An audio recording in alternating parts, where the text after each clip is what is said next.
الحمد لله نحمده ونستعينه ونستغفره ونؤمن به ونتوكل عليه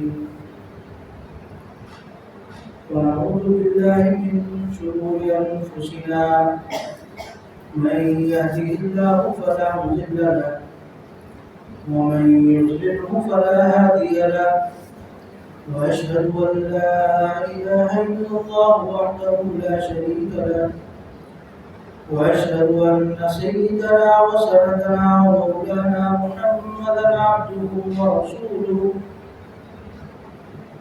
أما بعد فأعوذ بالله من الشيطان الرجيم بسم الله الرحمن الرحيم فإذا فرغت فانصب وإلى ربك فارغب صدق الله العظيم.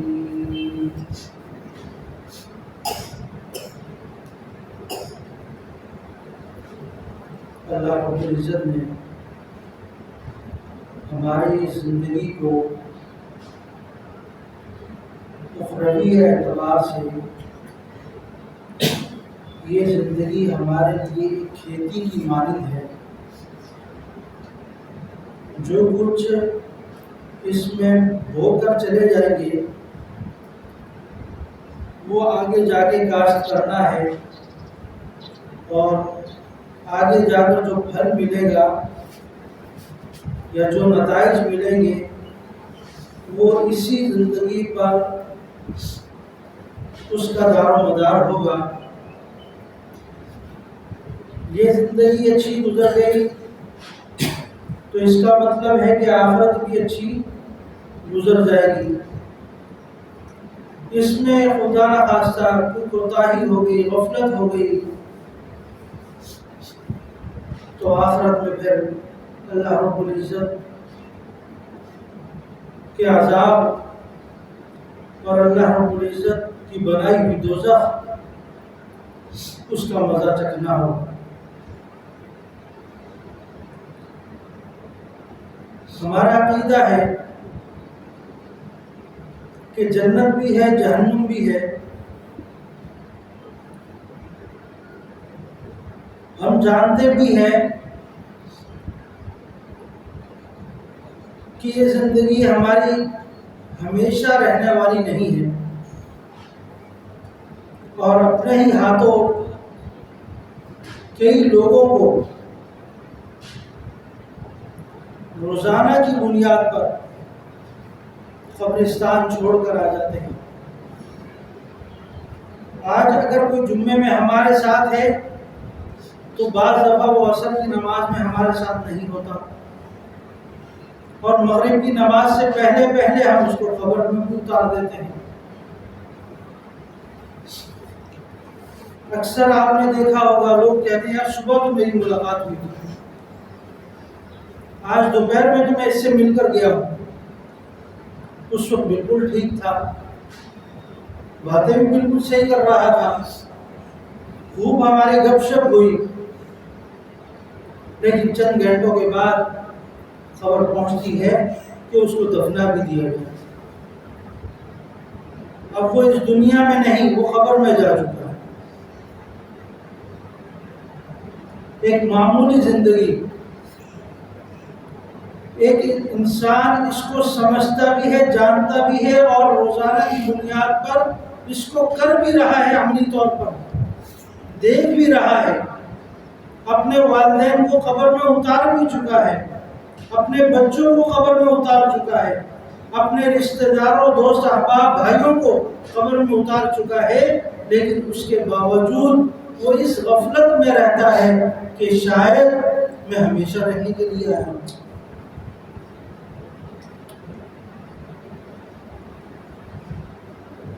ظاہری اعتبار سے تو بولے گا لیکن اعمال اس کے نہیں بتاتے کہ یہ وقتی طور پر یہاں رہ رہا ہے یا ہمیشہ کے لیے. حضرت علی رضی اللہ تعالیٰ عنہ ایک مقام سے گزر رہے، دیکھے کسی نے 2 منزلہ مکان بنا دیا. اس وقت 2 منزلہ مکان بنانا بہت بڑی بات ہوتی ہے.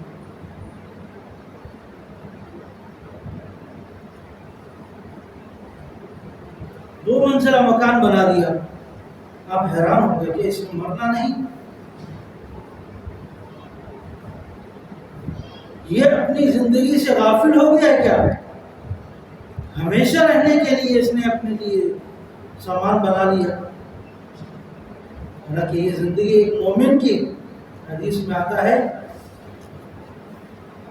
کأنک غریب و عابر سبیل، کہ مومن کیا ہے دنیا میں اس طرح ہے جیسے ایک اجنبی مسافر ہوتا ہے.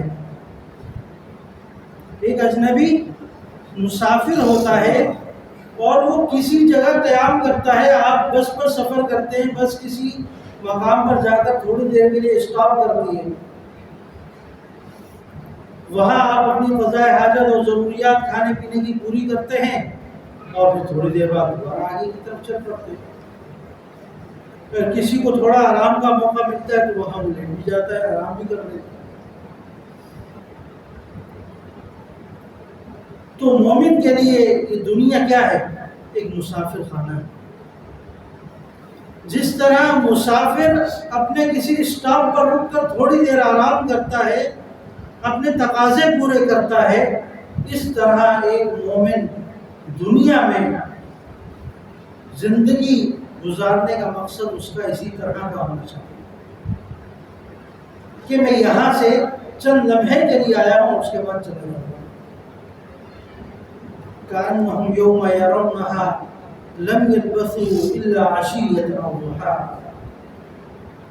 اس کی مثال اللہ رب العزت نے ایک اپنی آیت کے اندر ہمیں سمجھانے کے لیے مزید واضح کر دیا کہ قیامت کے دن جب لوگوں سے پوچھا جائے گا تم دنیا میں کتنا عرصہ رہے ہو،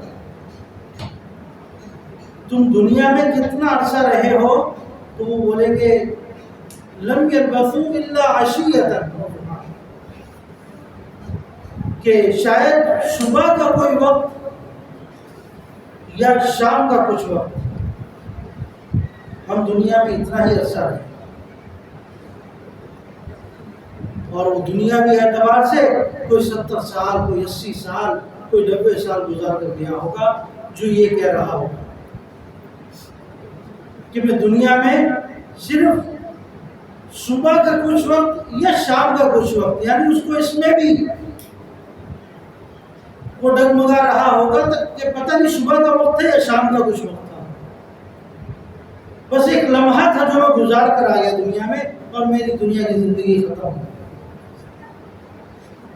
اور اب جو ہے ہمیشہ والی زندگی شروع ہو چکی. تو اس زندگی کے لیے یہ ہمیں کچھ موقع مل رہا ہے کہ کھیتی کا کچھ موقع مل رہا ہے کہ اس میں اپنے لیے کچھ بیج ڈال کر چلے جائیں تاکہ آگے جب پہنچے تو اس وقت کھیتی پک چکی ہو، اس وقت پھل پک چکا ہو، اس وقت اللہ رب العزت کی طرف سے ہم پر انعام کی برسات شروع ہو چکی ہو. پھر یہ کامیاب زندگی ہے. فَإِذَا فَرَغْتَ فَانصَبْ وَإِلَىٰ رَبِّكَ فَارْغَب. آپ علیہ السلام سے قرآن پاک میں ارشاد فرمایا جا رہا ہے فَإِذَا فَرَغْتَ فَانصَبْ، جب آپ فارغ ہو جائے، فراغت میسر ہو جائے. آپ علیہ السلام کو مخاطب فرما کر اللہ رب العزت ہمیں متوجہ کرنا چاہتے ہیں. جب فراغت ہو جائے، مشغولیت سے ختم ہو کر کچھ فراغت نصیب ہو جائے، وَإِلَىٰ رَبِّكَ فَارْغَب، پھر اللہ رب العزت کی عبادت میں لگ جائے.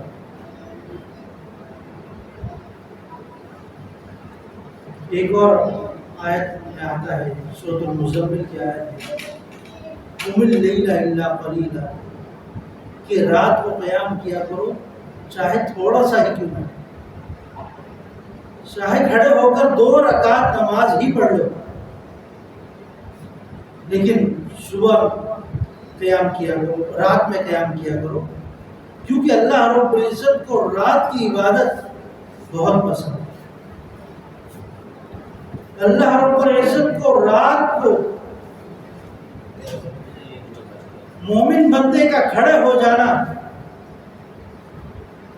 اتنا پسندیدہ ہے کہ اگر وہ رات میں کھڑا ہوتا ہے اور اس کی پابندی کرتا ہے تو اللہ رب العزت اس بندے کا رات میں انتظار فرماتے ہیں کہ میرا بندہ کھڑا ہوگا اور میری عبادت کرے گا۔ اور یہ اگر اپنی کسی مشغولیت کی وجہ سے، کسی مصروفیت کی وجہ سے نہ اٹھ سکے، جن کی عادت ہے ان کو ذرا اس کا اندازہ ہوگا، نہ اٹھ سکے تو باقاعدہ فرشتے اس شخص کو اٹھانے کے لیے آتے ہیں کہ اٹھ جا، اللہ رب العزت تیری عبادت کا انتظار کر رہا ہے۔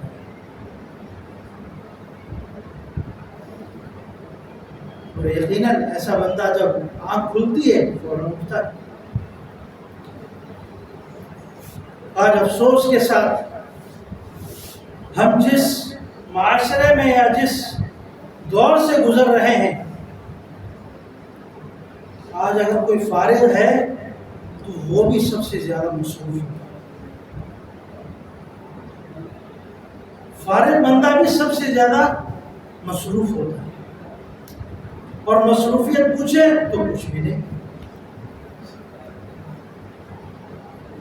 نہ نمازوں میں نظر آتا ہے، نہ جمعے میں نظر آتا ہے، نہ کسی عبادت میں مشغول نظر آتا ہے، بس سارا دن گپ شپ، باہر گھومنا پھرنا، کھانا پینا، ہوٹلوں میں بیٹھنا،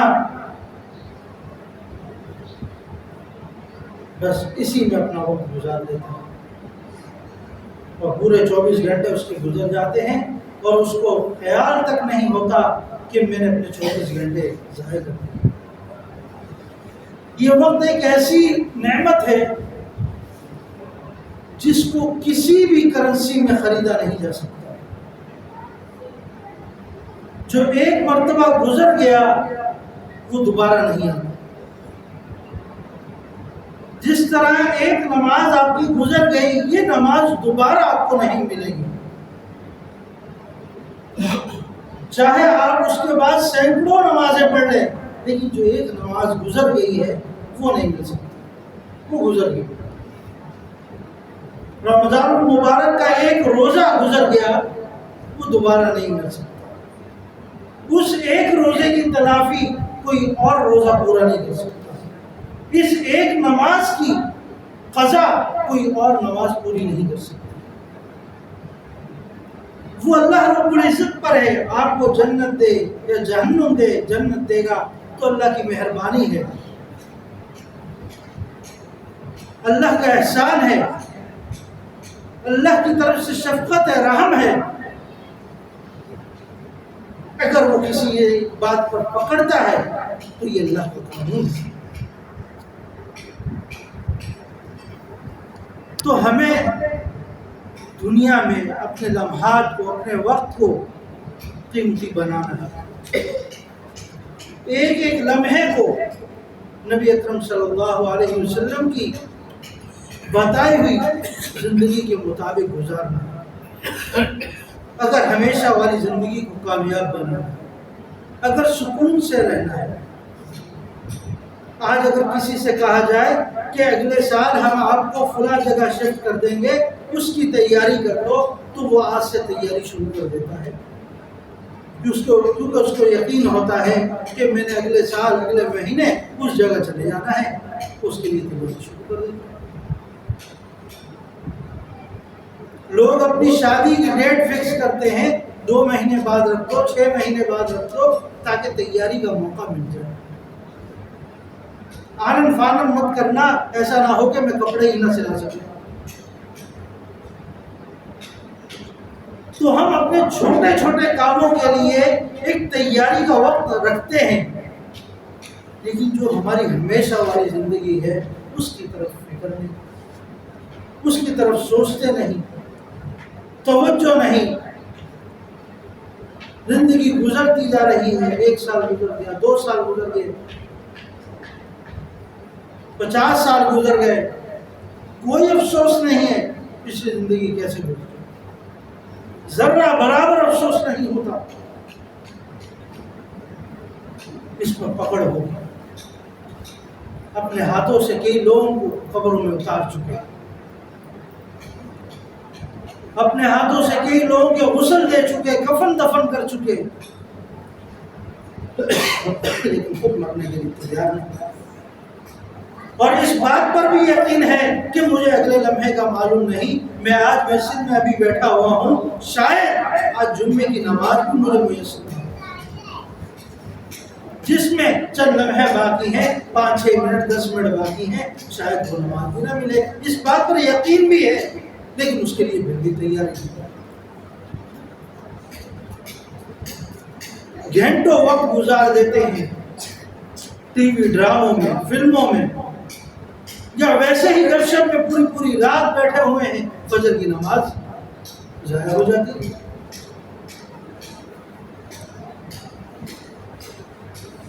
آج جمعے میں ہمارے ہاں خوش نمازی نظر آتے ہیں، لیکن فجر میں خوش نہیں ہوتے، مسجد خالی ہوتی۔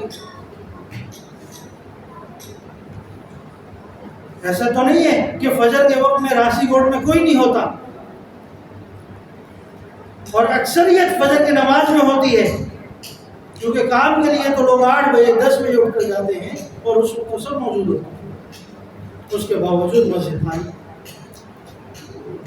تو میرے عزیزوں، ان لمحات کی قدر کریں جن کو کسی کرنسی کی بدولت نہیں خریدا جا سکتا۔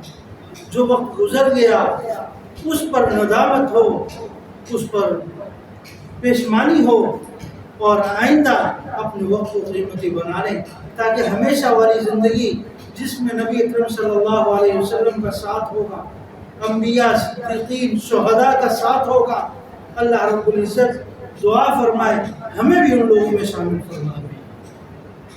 اس کے لیے سب سے پہلے اپنی اس زندگی کو کرامت بنانا، ان لمحات کو کرامت بنانا، اس وقت کو کرامت بنانا ہے۔